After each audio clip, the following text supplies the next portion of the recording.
আসসালামু আলাইকুম। আজকে চিংড়ি মাছ রান্না করব।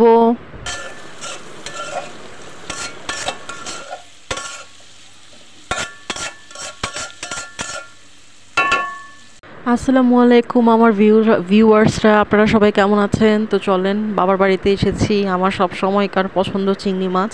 আমার মা আমার জন্য চিংড়ি মাছ রান্না করে প্রতিদিনই। হচ্ছে আমার জন্য অল্প একটু হলেও সে চিংড়ি মাছ আর হচ্ছে লইট্টা মাছ রান্না করে, যে কয়দিন আমি থাকি।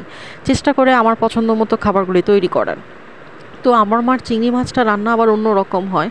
সে প্রথমে চিংড়ি মাছগুলিকে হালকা ভেজে নেয়, কারণ আমাদের ম্যাক্সিমাম মাছগুলি ভেজে রান্না করে। আমাদের কুমিল্লার যারা থাকে, মানে আমার মার বাবার বাড়ি, আমার নানু বাড়ি যেখানে, ওনারা না সব বেশিরভাগ আপনার 100% মাছই হচ্ছে ভেজে খায় আগে। অনেক এলাকায় কিন্তু ভেজে খায় না, কষিয়েও খায়, কিন্তু আমাদের এলাকায় কষিয়ে খেতে পারে না। তো চিংড়ি মাছগুলি হালকা করে ভেজে ভালো করে মশলাটা কষিয়ে, চিংড়ি মাছগুলিকে কষিয়ে টমেটো দিয়ে খেতে কিন্তু খুব মজা লাগে। আপনারা কি চিংড়ি মাছ টমেটো দিয়ে খান, নাকি হচ্ছে একদম শুধু পেঁয়াজ দিয়ে চচ্চড়ি করে খান বড় চিংড়িগুলি? আমার তো টমেটো দিয়ে খেতে খুব পছন্দ, এবং আমি খুব পছন্দ করে মজা করে এই মাছগুলি খাই। আর আমার মাও হচ্ছে আমাকে, আমি যখন মজা করে খাই তখন সেটা দেখে খুব শান্তি পায়। এই জন্য আমাকে, আমি আসার আগে আগে বলে, তুমি কি খাবা কি খাবা। তো আমি যেগুলি যেগুলি খাই পছন্দ করি, তারা ওটা কিনে আলাদা করে রেখে দেয়। একমাত্র মেয়ে হওয়ার মনে হয় এই একটা সুবিধা আছে, তাই না? মা বাবার অনেক অনেক আদর পাওয়া যায়।